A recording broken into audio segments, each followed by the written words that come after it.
Salmo número 40, vamos ler o Salmo todo até o versículo 17. Salmo 40, os irmãos acharam?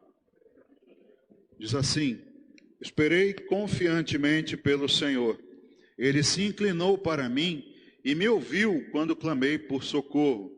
Tirou-me de um poço de perdição, de um tremedal de lama, colocou meus pés sobre uma rocha e me firmou os passos. E me pôs nos lábios um novo cântico, um hino de louvor ao nosso Deus. Muitos verão essas coisas, temerão e confiarão no Senhor. Bem-aventurado o homem que põe no Senhor a sua confiança e não pende para os arrogantes, nem para os afeiçoados à mentira. São muitas, Senhor, Deus meu, as maravilhas que tens operado e também os teus desígnios para conosco. Ninguém há que se possa igualar contigo. Eu quisera anunciá-los e deles falar, mas são mais do que se pode contar. Sacrifícios e ofertas não quiseste, abriste os meus ouvidos. Holocaustos e ofertas pelo pecado não requeres. Então eu disse: eis aqui estou, no rolo do livro está escrito a meu respeito. Agrada-me fazer a tua vontade, ó Deus meu, dentro do meu coração está a tua lei. Proclamei as boas novas de justiça na grande congregação. Jamais cerrei os lábios, tu o sabes, Senhor. Não ocultei no coração a tua justiça. Proclamei a tua fidelidade, a tua salvação. Não escondi da grande congregação a tua graça e a tua verdade. Não retenhas de mim, Senhor, as tuas misericórdias. Guardem-me sempre a tua graça e a tua verdade. Não tem conta os males que me cercam.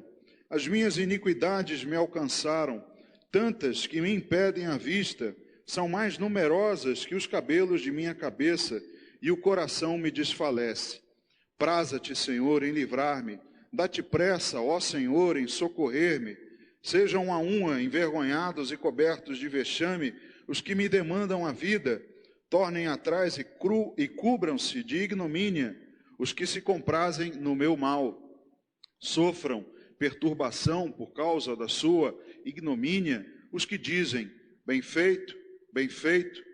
Folguem e em ti se rejubilem todos os que te buscam.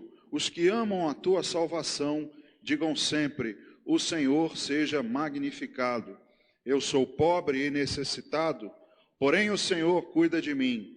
Tu és o meu amparo e o meu libertador. Não te detenhas, ó Deus meu. Amém. Pai, aqui está diante de nós a tua palavra, que temos tanto anseio, meu Deus, em ouvir. Viemos até aqui, meu Deus, não para ouvir palavras humanas, mas uma palavra útil, objetiva, que fale ao nosso coração, que atenda, meu Deus, aos nossos desejos, que nos direcione, Senhor. Por isso, colocamos os nossos ouvidos e coração à tua disposição. E eu também me coloco em tuas mãos, que eu seja usado pelo Senhor como um canal de bênção, para que a tua palavra seja ministrada nessa noite, derrubando, meu Deus, todas as barreiras, todos os impedimentos de entendimento, distrações, tudo, meu Deus, que o Senhor possa providenciar e que nós possamos ouvir a tua voz, sermos alimentados e sairmos daqui transformados pela tua palavra. Oramos te agradecendo em nome de Jesus. Amém. Pode sentar, irmão. Amados, se temos duas certezas nas nossas vidas, elas são: uma, você já ouviu, vamos morrer. Já falaram isso para você? Se tem uma coisa certa na vida, é a morte. Mas há outra certeza, e isso é bíblico: nós vamos ter tribulações. E mais de uma. A morte é uma só. Lá em Hebreus diz que está dado ao homem morrer apenas uma só vez, vindo depois disso o juízo. Morte haverá só uma, mas tribulações, muitas. Também é assim que diz a palavra: muitas são as aflições do justo. O próprio Senhor Jesus disse que no mundo passaríamos por aflições, sempre no plural, jamais no singular. E também nos testemunhos, na palavra, em todos os personagens, nós vemos por quantas eles passaram. E da mesma maneira que elas vêm, a graça e a misericórdia de Deus também. Nós podemos dizer que na mesma medida em que as dificuldades vêm, e às vezes elas vêm num volume maior, não é? Parece que não vem, sabe quando você está na praia e vem aquelas ondinhas, né? Aí você, é sempre quando você vira de costas, né? Quando você vira de costas, vem uma maior e te dá aquela paulada.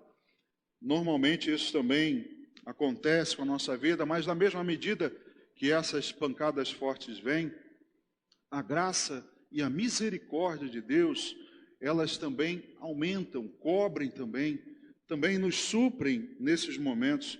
Veja o que Paulo diz na carta aos Romanos, no capítulo 5, versículo 15.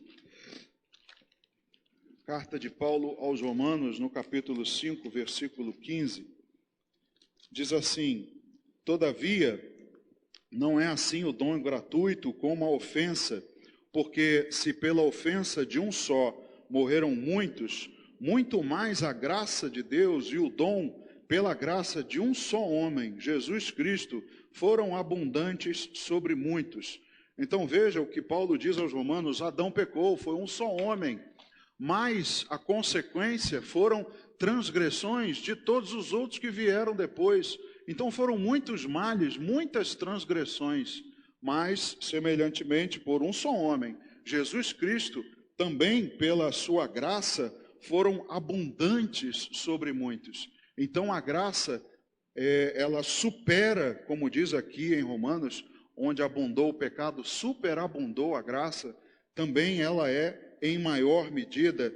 Abrindo agora lá em Lamentações, no capítulo 3,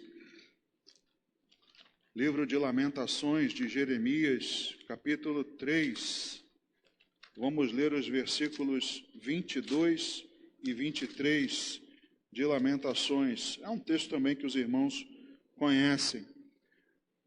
Lamentações 3, 22 e 23. As misericórdias do Senhor são a causa de não sermos consumidos, porque as suas misericórdias não têm fim, renovam-se cada manhã. Grande é a tua fidelidade. Então, irmãos, nós vemos na palavra que temos tribulações, temos problemas, sim, é verdade, mas na mesma medida, ou em maior medida, não vou dizer que é na mesma, mas em maior medida, a graça e a misericórdia de Deus é como se fosse uma onda maior, que engolisse aquela outra que vem te dar a pancada. Então, assim, nós temos essa certeza. As crises passadas por causa disso, porque todos nós aqui hoje, tirando talvez os pequeninos lá da geração Vida, que não estão preocupados se tem conta para pagar amanhã, se vai ter comida no prato, não estão nem aí. A maioria deles, né? Nós temos crises passadas, problemas passados que superamos. Todos nós aqui, eu, você, todos nós já tivemos esses problemas e essas crises deveriam ser motivo para que nós não nos desesperássemos. Mas isso nem sempre é verdade, né, irmãos? Nós, por termos esse lado fraco, a nossa humanidade, a nossa alma, os nossos sentimentos, a nossa personalidade, por termos essa fraqueza, quando os problemas vêm, nós nos esquecemos do que Deus já fez. Voltando lá em Lamentações, no mesmo capítulo, mas agora no versículo 21, também é um versículo conhecido pelos irmãos, veja o que diz Jeremias: quero trazer à memória o que me pode dar esperança. Mas nós nem sempre obedecemos a esse versículo. Quando nós temos uma nova crise, o que nos vem à cabeça não é a resolução, a bênção, o livramento de Deus no passado, mas o temor do futuro, a angústia, a incerteza, tudo isso vem à nossa cabeça. Mas o que a Bíblia diz, que eu devo trazer à memória o que me pode dar esperança. E o que me pode dar esperança? Lembrar do que Deus já fez por mim. Olhar para trás e ver como a graça e a misericórdia dele foram abundantes e cobriram os meus problemas no passado. E isso deveria ser motivo para nós não termos desespero, porque como o próprio diz aqui o versículo, o que me pode dar esperança. Então não deveríamos estar desesperados. E esse salmo de Davi, o salmo número 40, que é uma oração em forma de cântico, aqui está, né? Ao mestre de canto, ele é praticamente igual ao salmo 70. Se você ver depois do salmo 70, você vai ver que há versículos praticamente iguais. Também nos mostra um comportamento a seguir diante de novas crises. Nos mostra aqui, essa oração, nos mostra o comportamento de Davi, que foi um homem que também passou por muitas crises, muitas tribulações, e ele relata aqui coisas que nós podemos aprender e como proceder, como lidar, como nos comportar diante das novas crises que podem aparecer. E lembrar, não é, que o Deus que operou maravilhas ontem é o que fará amanhã. É o mesmo Deus. Deus não muda. Então ele fez maravilhas ontem. Amanhã ele também fará. Não foi assim que ele disse a Josué, não é? Santifica o povo, porque amanhã vocês verão maravilhas entre vós.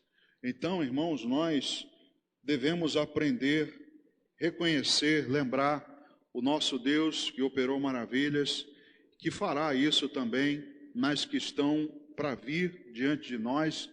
Não se iluda, as tribulações vão acontecer, né? Nós desejamos paz, ou seja, seria uma paz no sentido de não ter mais problema algum, zero problema. Mas isso, irmãos, dificilmente vai acontecer com todos nós. Mas nós temos a certeza da paz, mesmo em meio aos problemas. Essa é a promessa de Deus. Mas nós olhamos aqui, temos que aprender, não é? Porque como Jeremias disse, nós temos que trazer à memória o que nos dá esperança. Quando nós olharmos para esse salmo, nós vamos ver que Davi se lembra do que passou. E nós também, quando enfrentarmos as novas crises, nós temos que nos lembrar do que Deus já fez por nós, do que já passamos, trazer à nossa memória o que nos dá esperança para que a gente possa seguir adiante, enfrentando novamente as crises. Então, vamos olhar para o Salmo 40, logo no versículo 1, ele diz assim: esperei confiantemente pelo Senhor, ele se inclinou para mim e me ouviu quando clamei por socorro. Amados, uma das doutrinas básicas para todo cristão é a oração. Quando nós temos aí, né, agora na ministração dos cursos de batismo, um dos assuntos, né, do módulo lá é fé e a oração. Nós aprendemos sobre a oração e aprendemos que no início, né, todos nós ficamos assim meio sem jeito de orar, né? Não somente no início, tem muita gente que com vários e vários anos também fica sem jeito de orar. Mas a gente aprende que no início, né, a gente fica com esse temor, mas já no início Deus está nos ouvindo. E não importa a quantidade de palavras ou a beleza delas, não importa a sua oratória, Deus está olhando o seu coração. Então isso é uma das bases da nossa fé, a oração, não é? E aqui Davi fala exatamente sobre clamor. O que diz também a palavra, um texto que os irmãos também sabem de cor, mas eu vou abrir aqui, no segundo livro de Crônicas, no capítulo 7, versículo 14. Você que sabe aí de cor: se o meu povo, que se chama pelo meu nome, se humilhar e orar e me buscar e se converter dos seus maus caminhos, então eu ouvirei dos céus, perdoarei os seus pecados e sararei a sua terra. Isso aqui é uma doutrina já, livro de Crônicas, né? Algo que Deus já disse e já no Novo Testamento o povo sabia disso e nós temos também isso como certeza. Deus diz que, primeiro, o povo que se chama pelo nome dele, que se considera dele, primeiro tem que se humilhar, depois orar, depois buscar se converter dos maus caminhos, e aí ele ouvirá, né? Diz aqui que ele então ouvirá, perdoará os seus pecados e sarará a sua terra. Mas é preciso, irmãos, clamar, é preciso orar, e Davi deixa claro que teve que clamar primeiro. Ele, em primeiro lugar, ele diz aqui, quando clamei por socorro, ele diz que ele esperou pelo Senhor, e ele se inclinou, ouviu, quando ele clamou por socorro. O problema, irmãos, é que muitos hoje no meio cristão estão esperando pelo socorro sem clamar. Já experimentou se afogar numa piscina sem gritar socorro? Se não experimentou, não faça, porque você vai morrer calado. Então, até no mundo, quando a gente precisa de algum socorro, a gente tem que gritar. Grite por socorro. Então, Davi deixa claro aqui no Salmo que ele primeiro teve que clamar por socorro. Também no Salmo 34, dos versículos 6 a 8, olha só o que diz. Ó, provai e vede que o Senhor é bom. Bem-aventurado o homem que nele se refugia. Temei o Senhor, vós, os seus santos, pois nada falta aos que o temem. Até do 6 ao 8. E eu li o 7 ao 8, não? Não, li do 8 em diante. Do 6 ao 8. Clamou este aflito, e o Senhor o ouviu, e o livrou de todas as suas tribulações. O anjo do Senhor acampa-se ao redor dos que o temem, e os livra. Ó, provai e vede que o Senhor é bom, bem-aventurado o homem que nele se refugia. Então o próprio Davi diz aqui também no Salmo 34, que ele clamou, este aflito aqui, ele mesmo. Eu clamei, o Senhor ouviu e me livrou de todas as minhas tribulações. E ainda diz, olha, provem, vejam como o Senhor é bom. Então o Davi, ele deixa claro no Salmo 40 e em outros, que é necessário clamar por Deus em primeiro lugar. Então, neste início, no versículo 1, nós vemos clamor, fé e esperança. Esses três pontos que Davi deixa claro. Então, não é só clamar, porque tem gente também que espera socorro e não clama, mas tem gente que clama sem fé. E aí, irmãos, também não adianta. Se nós não tivermos fé, como sempre dizemos aqui, é impossível agradar a Deus. Nós precisamos, como ele diz aqui, esperei como? Confiantemente. É um pré-requisito. Não dá para esperar sem confiar. Então Davi, com confiança, clamou, com fé.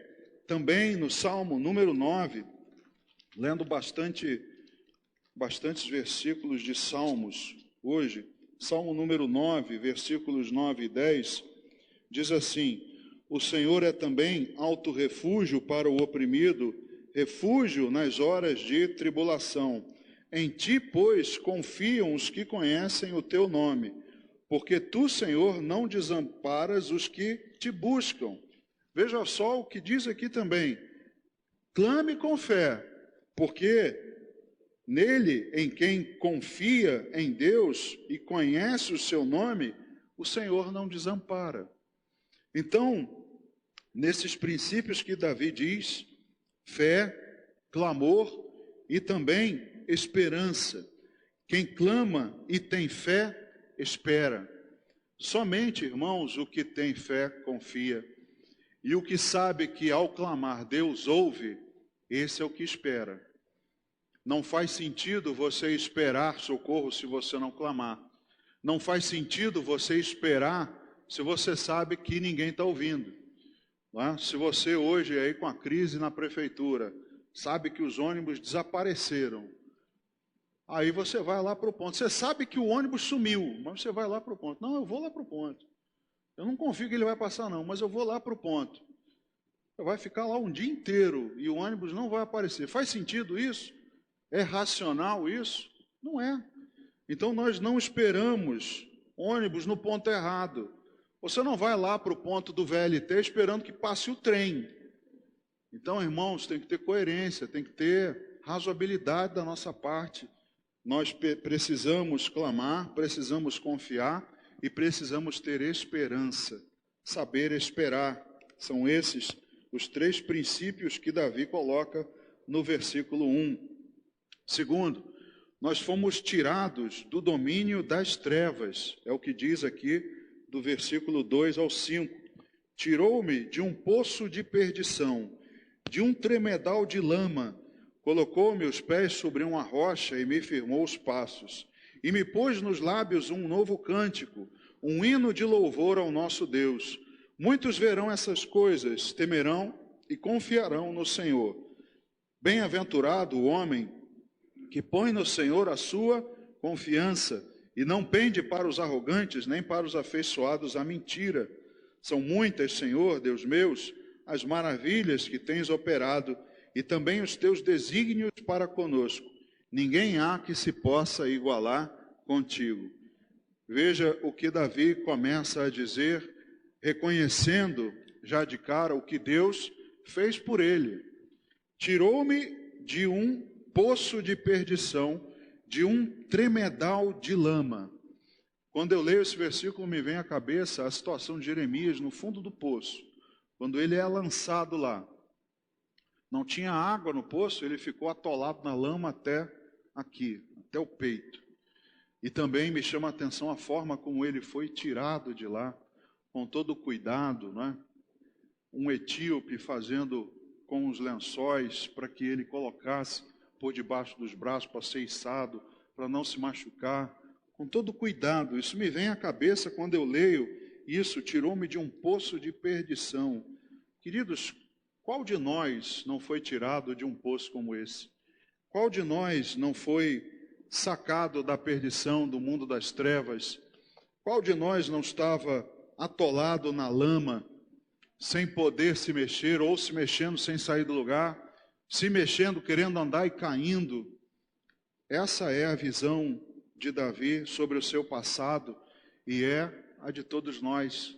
Todos nós fomos tirados do império das trevas.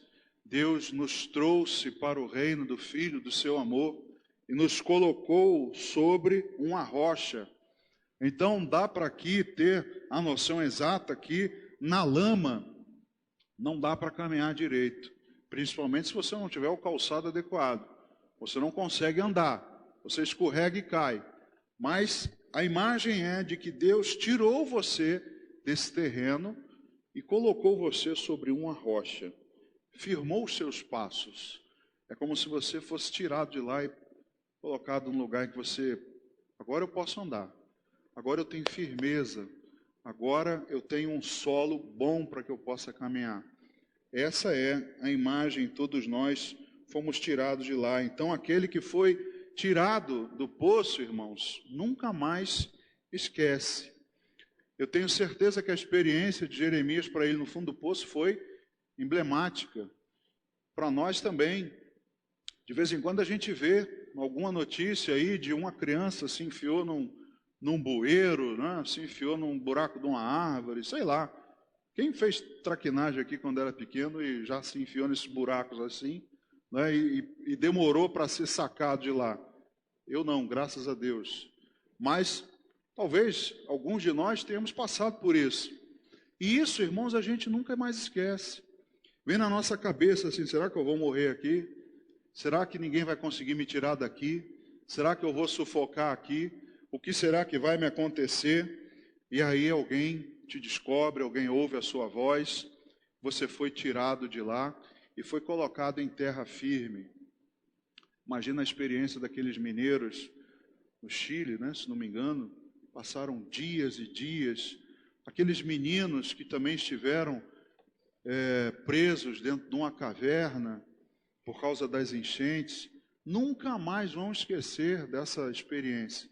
Nós também, irmãos, não deveríamos esquecer disso, porque nós fomos tirados de lá, nós fomos resgatados, fomos salvos desse lugar, e nós fomos colocados num terreno firme.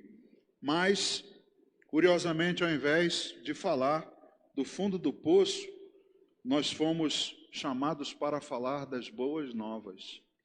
É isso que costuma acontecer com a gente? A gente costuma falar do momento em que fomos tirados ou do momento em que estivemos lá? O que você faria? Você contaria e daria mais ênfase ao momento em que você estava lá ou no momento em que você foi resgatado? A maioria, irmãos, conta do que passou lá. A maioria diz, olha, lá o fundo do poço é assim, lá é assado, lá na caverna a gente ficou assim. Pouquíssimos são, eles até vão falar, mas a ênfase maior vai ser no momento que estavam presos, no momento em que estavam atolados. Depois, tiraram a gente e tal, beleza, saímos, estamos aqui. Mas as pessoas dão ênfase ao momento em que estavam no fundo do poço, ao passo em que deveríamos falar das boas novas. É o que diz Davi. E me pôs nos lábios um novo cântico, um hino de louvor ao nosso Deus. Muitos verão essas coisas, temerão e confiarão no Senhor. Davi reconhece o seu passado, reconhece o que Deus fez por ele, mas reconhece também que na sua boca agora tem um hino de louvor, tem um cântico novo, tem um agradecimento, tem uma boa nova para nós. Temos boas novas para contar. Nós temos o Evangelho para falar. Mas nós focamos muitas vezes no fundo do poço. É como se tivéssemos ainda, aquela saudade. Será? Será que temos saudade do fundo do poço? Como o povo que foi tirado do Egito, em determinado ponto falou assim, poxa, estou com saudade dos pepinos e dos melões. Poxa, até que lá não era tão ruim, a gente tinha peixe para comer, tinha tanta coisa lá, tinha tanta fartura, e a gente levava umas chicotadas nas costas, trabalhava para caramba. E aí as pessoas ficam se lembrando, e meio que com uma vontade de voltar ao fundo do poço. Mas Davi deixa claro que ele vai falar um cântico novo, um hino de louvor ao nosso Deus, e muitos veriam a transformação e eles temeriam e confiariam no Senhor.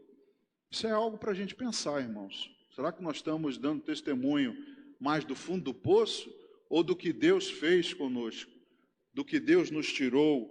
Será que estamos entoando mais louvores e cânticos? Ou estamos falando e até com um pouquinho de saudade do fundo do poço? São coisas, irmãos, que nós meditamos à medida que vamos avançando no texto.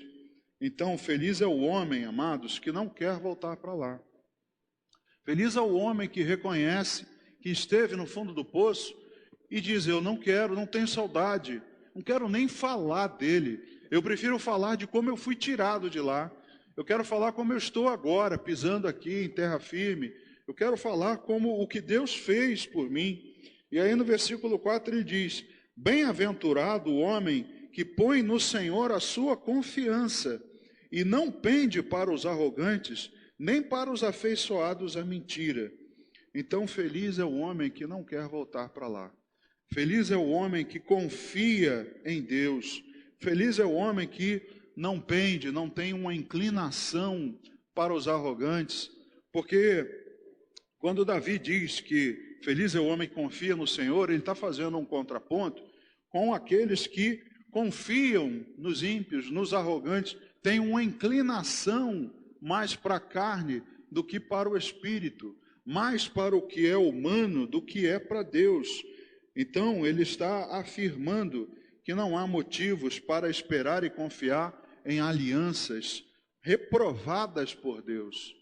Era o que o povo de Deus diversas vezes passou, fazendo alianças com povos e nações ali ao redor, fazendo alianças com outros de que eles não precisavam, simplesmente se confiassem no Senhor e mantivessem a aliança que fizeram com Ele, isso seria suficiente para que eles não tivessem que esperar e confiar em ninguém mais. Veja o que Paulo diz na carta aos Romanos, no capítulo 8, carta de Paulo aos Romanos, capítulo 8, até o versículo número 9. Agora, pois, já nenhuma condenação há para os que estão em Cristo Jesus, porque a lei do Espírito da vida em Cristo Jesus te livrou da lei do pecado e da morte. Veja o retrato de ser tirado de um tremedal de lama. A lei do Espírito da vida te livrou da lei do pecado e da morte. Porquanto o que fora impossível à lei, no que estava enferma pela carne, isso fez Deus enviando o seu próprio Filho em semelhança de carne pecaminosa e no tocante ao pecado. E com efeito, condenou Deus na carne o pecado, a fim de que o preceito da lei se cumprisse em nós, que não andamos segundo a carne, mas segundo o Espírito. Porque os que se inclinam, vejam o pendor para os arrogantes, os que se inclinam para a carne, cogitam das coisas da carne, mas os que se inclinam para o Espírito, das coisas do Espírito. Porque o pendor da carne dá para a morte, mas o do Espírito para a vida e paz. Por isso, o pendor da carne é inimizade contra Deus, pois não está sujeito à lei de Deus, nem mesmo pode estar. Portanto, os que estão na carne não podem agradar a Deus. Vós, porém, não estáis na carne, mas no Espírito, se de fato o Espírito de Deus habita em vós. E se alguém não tem o Espírito de Cristo, esse tal não é dele. Veja o que Paulo diz: nós não temos mais nenhuma condenação, nós fomos tirados, ele nos livrou da lei do pecado e da morte, e agora nós não temos mais, não andamos mais como antigamente, com o pendor, a inclinação para a carne, mas andamos com a inclinação para o Espírito. Se, de fato, nós temos o Espírito Santo habitando em nós. E aí, se temos essa inclinação para o Espírito e não para a morte, é como diz Davi: bem-aventurado o homem que não confia, não pende para os arrogantes, nem para os afeiçoados à mentira, mas confia no Senhor. Se você pende para o Espírito, você vai confiar em Deus. Se você pende para a carne, você vai confiar nos homens. Você vai confiar em arrogantes, em afeiçoados à mentira, em corruptos. É esse o resultado. Então Davi deixa claro aqui o que Deus fez por ele e o que aconteceu, toda a transformação. Então as muitas bênçãos que Deus tem nos concedido superam em muito as nossas crises e tribulações. É o que nós dissemos aqui no início. Nós temos agora sobre nós graça e misericórdia em abundância, em uma quantidade tamanha que supera as nossas tribulações. É o que ele diz no versículo 5. São muitas, Senhor, Deus meu, as maravilhas que tens operado e também os teus desígnios para conosco. Ninguém há que se possa igualar contigo. Amados, não há nenhum ser, criatura, potestade, nada que possa superar o que Deus pode fazer por você. Não adianta alguém tentar algum mal, não adianta o inimigo tentar produzir algum mal, porque Davi diz que são muitas as maravilhas. Se houve um mal, se chegou a você, Deus pode fazer muito mais, porque não há ninguém que possa se igualar com Deus. Ou seja, Deus não vai fazer algo que seja no 0 a 0. Eu sofri um mal. Deus conseguiu chegar lá, igualou, deixou no 0 a 0. Não, Deus vai cobrir, porque Ele não tem igual.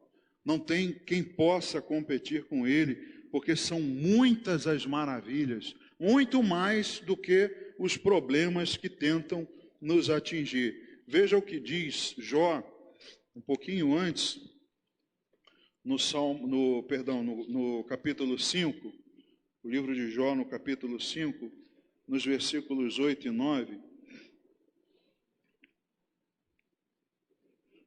Veja só o que ele faz, diz a Jó.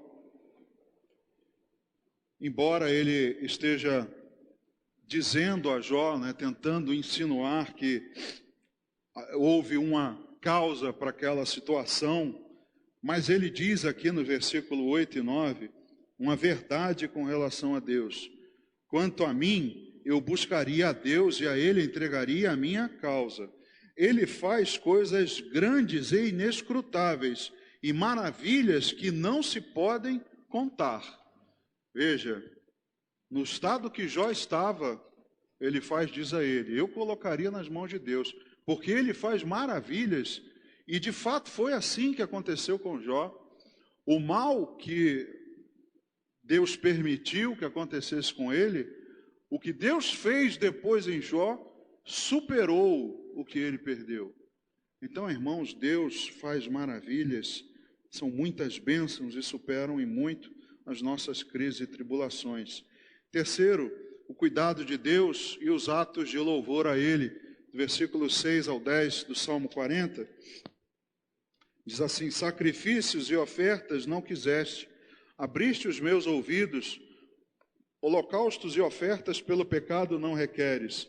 Então eu disse, eis aqui estou, no rolo do livro está escrito a meu respeito, agrada-me fazer a tua vontade, ó Deus meu, dentro do meu coração está a tua lei, proclamei as boas novas de justiça na grande congregação, jamais cerrei os lábios, tu o sabes, Senhor, não ocultei no coração a tua justiça, proclamei a tua fidelidade e a tua salvação, não escondi da grande congregação a tua graça e a tua verdade. Veja, o objetivo de Deus nunca foi ser agradado pelos sacrifícios. Deus nunca teve esse desejo nos holocaustos, nas ordenanças que ele fez a respeito do pagamento pelo pecado. Muito pelo contrário, mas era para que houvesse no homem, em nós, um constrangimento, a consciência pelo pecado. Deus não determinou, não ordenou que se imolassem bezerros e bodes e tudo mais, simplesmente para aplacar, para que ele se satisfizesse disso. Não, era para constranger o que pecou, para que ele não voltasse mais a pecar, porque um inocente estava pagando por isso, mas havia o pensamento de que Deus se agradava dos sacrifícios e dos holocaustos, e ele diz aqui, sacrifícios e ofertas não quiseste. Deus não quis, porque Deus não tem tanto prazer na oferta de sacrifícios do que quanto a que lhe obedeçam. Deus requer a obediência, e ao sacrificarem, o povo também deveria obedecer. Mas até nisso o povo se desviou. Obedecia, mas não com um princípio correto no coração. Obedecia, mas não com um animal sem defeito. Pegava lá o que tivesse, ou comprava um lá no templo. E assim o povo fazia, se afastando do princípio de Deus.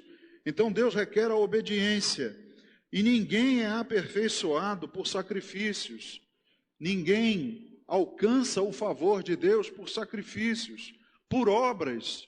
Ninguém. É isso que deixa claro a carta aos Hebreus, no capítulo 10. Hebreus 10, do versículo 1 ao 9. Veja, ora, visto que a lei tem sombra dos bem-vindouros, não a imagem real das coisas, nunca jamais pode tornar perfeitos os ofertantes, com os mesmos sacrifícios que ano após ano, perpetuamente eles oferecem. De outra sorte, não teriam cessado de ser oferecidos, porquanto os que prestam culto, tendo sido purificados uma vez por todas, não mais teriam consciência de pecados. Ele está dizendo que se os sacrifícios fossem eficientes e suficientes, não teria que fazer ano a ano. A consciência deles não aconteceria novamente e novamente. É isso que ele está dizendo. Até me perdi, estou no versículo 3, né?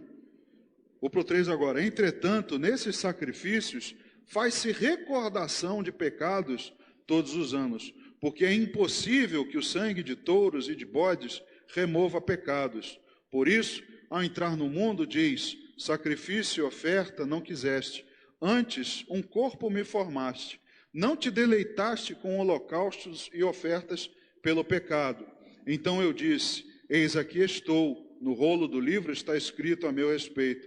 para fazer, ó Deus, a tua vontade, depois de dizer como acima, sacrifícios e ofertas não quiseste, nem holocaustos e oblações pelo pecado, nem com isto te deleitaste, coisas que se oferecem segundo a lei. Então acrescentou, eis aqui estou para fazer, ó Deus, a tua vontade. Remove o primeiro para estabelecer o segundo.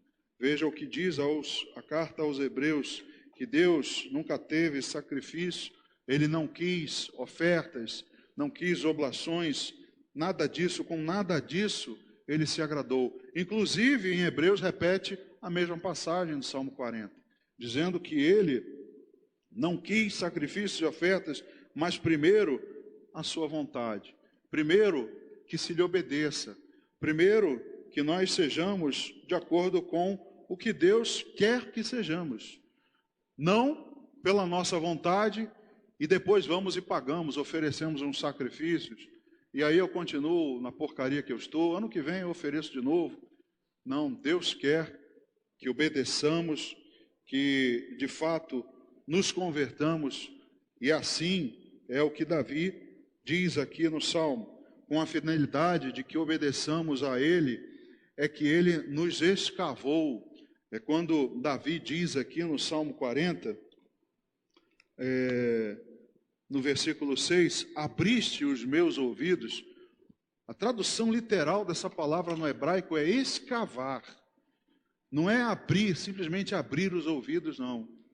Abrir é fácil, irmão, mas como o ser humano tem um ouvido duro, tem um ouvido difícil de ouvir, era por isso que Jesus dizia, quem tem ouvidos para ouvir, ouça. Deus então, diz aqui, Davi no Salmo, que Deus teve que cavar os ouvidos de cada um. Você teve que ter o seu ouvido cavado para ouvir a voz de Deus? E será que muitos de nós ainda estamos precisando escavar? Será que estamos precisando de uma retroescavadeira, irmãos? Para tirar do nosso ouvido o que está nos impedindo, para que a gente possa ouvir o que Deus quer falar. Por isso, ouvir e praticar é importante. Não somente ouvir, porque Paulo também, quando escreve aos Romanos, diz que não é judeu apenas aquele que ouve a lei, mas aquele que a pratica. E nós também não somos apenas ouvintes, como diz lá em Tiago, mas praticantes devemos ser. Então nós, irmãos, estamos como Davi. Deus nos escavou os ouvidos para ouvirmos a sua palavra, a sua vontade, a sua voz. E aí sabemos que Deus tem cuidado conosco, sabemos que Deus cuida de nós. Por isso Davi diz que lhe era agradável fazer tua vontade. Quando nós não temos assim tanta dificuldade, né? É como se a gente tivesse pouquinha terra para ser escavada, como se fosse só aquela camadinha fina, né? Nós ouvimos a voz de Deus e temos prazer nela em obedecer. E tem outros que têm uma camada profunda de terra, que Deus tem que cavar e cavar e cavar, e pá, não adianta. Então nós, como diz aqui no versículo 8, agrada-me fazer a tua vontade, ó Deus, dentro do meu coração está a tua lei. Aquele que ouve, que tem os ouvidos abertos, ouve a palavra de Deus, aquele recebe a palavra dele, e guarda ela no coração, e aí tem prazer nela, se agrada em fazer a vontade de Deus. Então, irmãos, nós também devemos ser assim.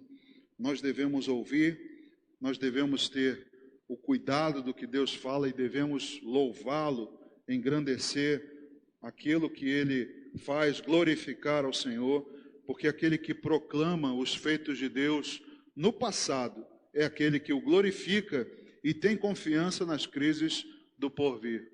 Nós que reconhecemos o que Ele fez, nós somos os que vamos glorificar e temos confiança nas crises que virão. Veja os versículos 9 e 10. Proclamei as boas novas de justiça na grande congregação. Jamais cerrei os lábios. Tu sabes, Senhor. Não ocultei no coração a tua justiça. Proclamei a tua fidelidade, a tua salvação. Não escondi da grande congregação a tua graça e a tua verdade. Veja, irmãos, são comportamentos, coisas que Davi está dizendo aqui no Salmo, que são coisas que devemos praticar. Nós não devemos ocultar, não podemos ocultar as maravilhas que Deus fez.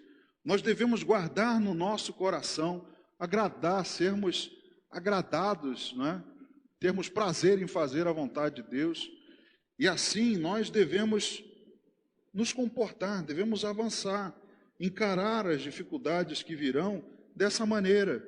E para encerrar, a confiança do auxílio nas crises que virão. É essa confiança do versículo 11 ao 16. Não retenhas de mim, Senhor, as tuas misericórdias. Guarde-me sempre a tua graça e a tua verdade. Não tem conta os males que me cercam. As minhas iniquidades me alcançaram, tantas que me impedem a vista. São mais numerosas que os cabelos de minha cabeça, e o coração me desfalece. Praza-te, Senhor, em livrar-me. Dá-te pressa ao Senhor em socorrer-me. Sejam a uma envergonhados e cobertos de vexame os que me demandam a vida. Tornem atrás e cubram-se de ignomínia os que se comprazem no meu mal. Sofram perturbação por causa da sua ignomínia os que dizem, bem feito, bem feito.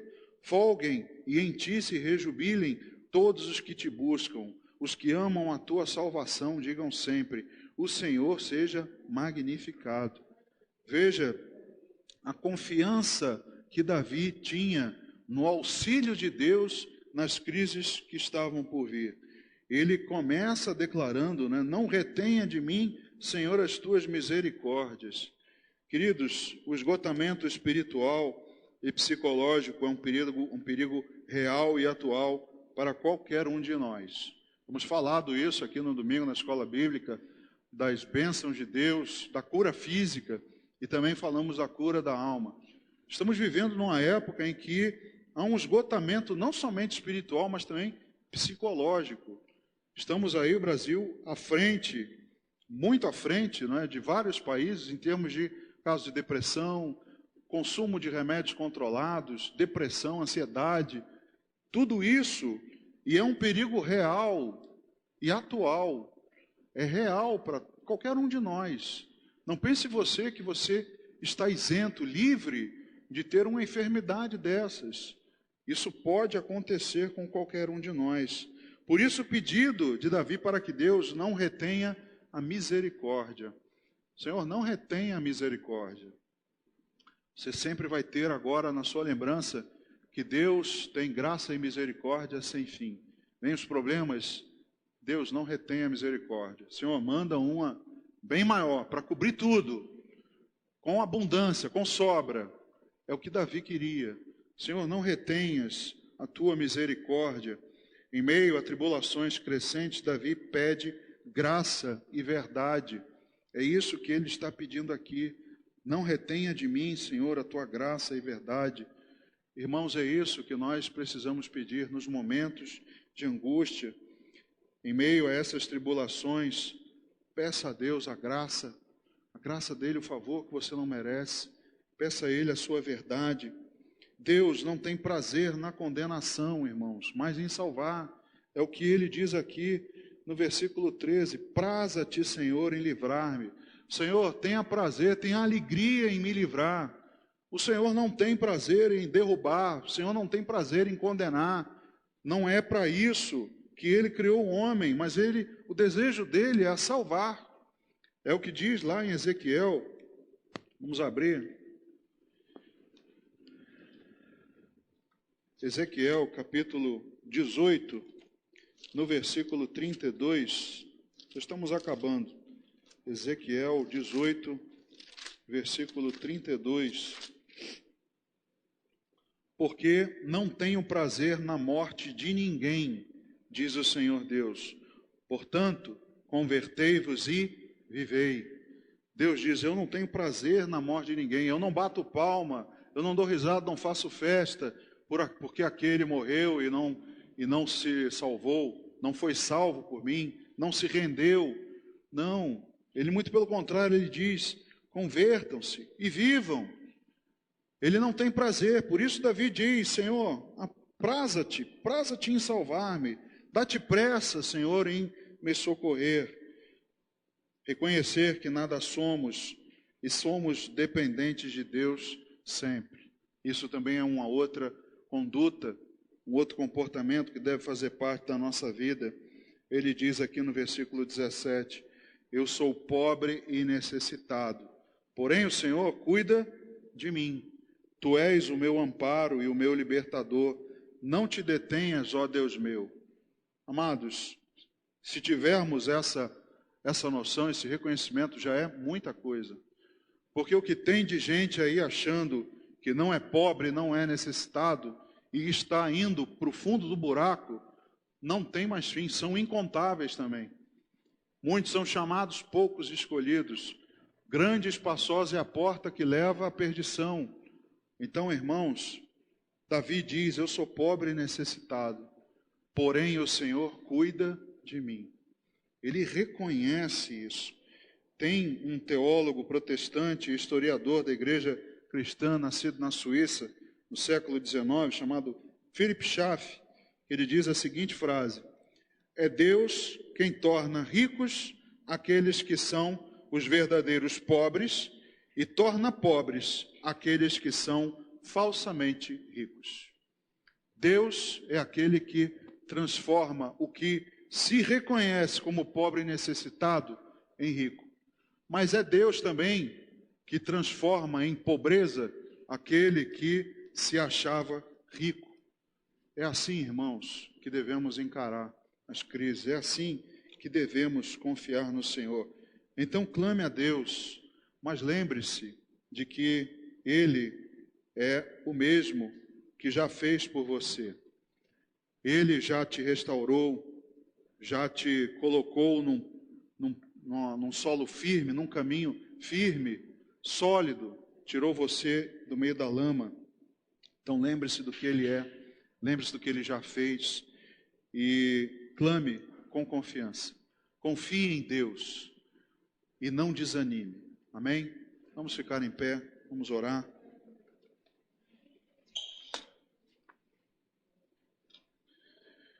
Pai querido, obrigado, Senhor, pela palavra de confiança. Obrigado, meu Deus, pelos teus ensinamentos. Obrigado, Senhor, como é bom ouvir que o Senhor cuida de nós, mas o Senhor também requer, meu Deus, de nós comportamentos. O Senhor também nos ensina na tua palavra aquilo que devemos fazer, como devemos proceder, meu Deus, clamar com confiança, esperar no Senhor.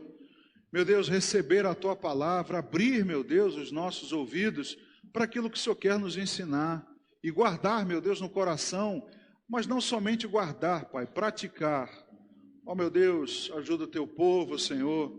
Ajuda, meu Deus, a cada um de nós reconhecer as nossas necessidades, as nossas fraquezas, mas reconhecer, sobretudo, que esperamos em Ti, que o Senhor nos guarda, assim como Davi declarou, meu Deus, que nós possamos confiar no Senhor, esperar, mas, ó Deus, jamais esquecendo o que o Senhor já fez por nós. Assim, meu Deus, nós clamamos a Ti, que o Senhor abençoe cada irmão, cada um, Senhor, que está desanimado, que está esgotado espiritualmente, psicologicamente.